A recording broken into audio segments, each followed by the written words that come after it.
ಓಂ ಶ್ರೀ ಗುರುಭ್ಯೋ ನಮಃ. ನಮಸ್ಕಾರ ವೀಕ್ಷಕರೇ, ನಾನು ನಿಮ್ಮ ವಿಶ್ವನಾಥ್ ಶರ್ಮಾ ಮಾತನಾಡ್ತಾ ಇರುವಂಥದ್ದು. ಆಗಸ್ಟ್ ತಿಂಗಳಿನಲ್ಲಿ ಮಿಥುನ ರಾಶಿಯವರಿಗೆ ಗ್ರಹ ಸಂಚಾರದಿಂದ ಏನೆಲ್ಲ ಬದಲಾವಣೆ ಆಗ್ತಾ ಇದೆ ಈ ಒಂದು ವಿಡಿಯೋದಲ್ಲಿ ನಾನು ನಿಮಗೆ ತಿಳಿಸ್ಕೊಡ್ತಾ ಇದ್ದೇನೆ. ಈ ವಿಡಿಯೋನ ಲೈಕ್ ಮಾಡಿ, ನಮ್ಮ ಚಾನಲ್ನ ಸಬ್ಸ್ಕ್ರೈಬ್ ಮಾಡಿ.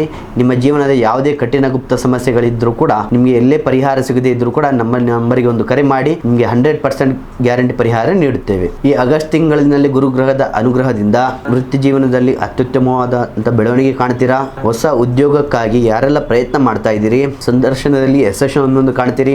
ಈಗಾಗಲೇ ಉದ್ಯೋಗದಲ್ಲಿ ಕೆಲಸ ಮಾಡುತ್ತಿರುವವರಿಗೆ ಹೊಸ ಜವಾಬ್ದಾರಿಯನ್ನು ಸಿಗ್ತದೆ. ನಿಮಗೆ ಶನಿದೇವರ ಪ್ರಭಾವದಿಂದ ಕೆಲಸದ ಒತ್ತಡ ಅನ್ನುವಂಥದ್ದು ಜಾಸ್ತಿ ಆದರೂ ಕೂಡ ನಿಮ್ಮ ಶ್ರಮವನ್ನು ಅಧಿಕಾರಿಗಳು ಗುರುತಿಸುತ್ತಾರೆ. ಇನ್ನು ಗುರುಗ್ರಹದ ಕೃಪೆಯಿಂದ ಆದಾಯದಲ್ಲಿ ಸ್ಥಿರತೆ ಮೂಡುತ್ತದೆ. ಹೆಚ್ಚುವರಿಯಾದ ಆದಾಯದ ಮೂಲಗಳು ಸಿಗ್ತದೆ. ಹಳೆಯ ಸಾಲಗಳು ನಿಮಗೆ ವಾಪಸ್ ಬರುತ್ತದೆ. ಆದರೆ ರಾಹುವಿನ ಪ್ರಭಾವದಿಂದ ಅಪರಿಚಿತರ ಮಾತಿನಿಂದ ಹಣವನ್ನು ಹೂಡಿಕೆ ಮಾಡ್ಲಿಕ್ಕೆ ಹೋಗಬೇಡಿ. ಇನ್ನು ವ್ಯವಹಾರದಲ್ಲಿ ರಾಹು ಹೊಸ ಅವಕಾಶಗಳ ಬಾಗಿಲುಗಳನ್ನು ತೆರೆಯುವಂತ ಸಾಧ್ಯತೆ ಇದೆ. ಡಿಜಿಟಲ್ ಮಾಧ್ಯಮಗಳಿಂದ ಉತ್ತಮವಾದಂಥ ಲಾಭ ಸಿಗ್ತದೆ.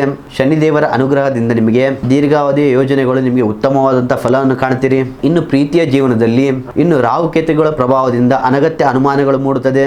ಆತುರದಲ್ಲಿ ಯಾವುದೇ ನಿರ್ಧಾರಗಳನ್ನು ತೆಗೆದುಕೊಳ್ಳದೆ ಪರಸ್ಪರ ಮಾತುಕತೆಯಿಂದ ಬಗೆಹರಿಸಿಕೊಳ್ಬೇಕಾಗ್ತದೆ. ಯಾರೆಲ್ಲ ಮದುವೆ ಆಗಿಲ್ಲ ಅವರಿಗೆ ಹೊಸ ಪರಿಚಯ ಉತ್ತಮವಾದಂಥ ಸಂಬಂಧ ರೀತಿಯಲ್ಲಿ ಬೆಳೆಯುತ್ತದೆ. ಇನ್ನು ಗುರುಗ್ರಹದ ಆಶೀರ್ವಾದದಿಂದ ಕುಟುಂಬದಲ್ಲಿ ಆಸ್ತಿ ವಿಚಾರದಲ್ಲಿ ಉತ್ತಮವಾದಂಥ ಬೆಳವಣಿಗೆ ಕಾಣ್ತೀರಾ. ಸಹೋದರ ಸಹೋದರಿಯರೊಂದಿಗೆ ಉತ್ತಮವಾದಂಥ ಸಂಬಂಧ ಗಟ್ಟಿಯಾಗ್ತದೆ.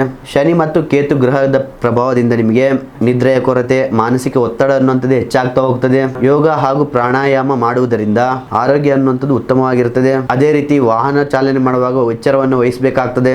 ಈ ತಿಂಗಳಿನಲ್ಲಿ ಬುಧವಾರದಂದು ನೀವು ಶ್ರೀ ಮಹಾವಿಷ್ಣು ಅಥವಾ ಶ್ರೀಕೃಷ್ಣನ ಆರಾಧನೆಯನ್ನು ಮಾಡಬೇಕಾಗ್ತದೆ. ಹಸಿರು ಹೆಸರು ಕಾಳನ್ನು ನೀವು ದೇವಸ್ಥಾನದಲ್ಲಿ ದಾನ ಮಾಡಬೇಕಾಗ್ತದೆ. ನೀವು ಪ್ರತಿದಿನ ಬೆಳಿಗ್ಗೆ ಎದ್ದ ನಂತರ ಓಂ ನಮೋ ಭಗವತೆ ವಾಸುದೇವಾಯ ಮಂತ್ರವನ್ನ ಪ್ರತಿದಿನ 21 ಬಾರಿ ಜಪ ಮಾಡಬೇಕಾಗ್ತದೆ.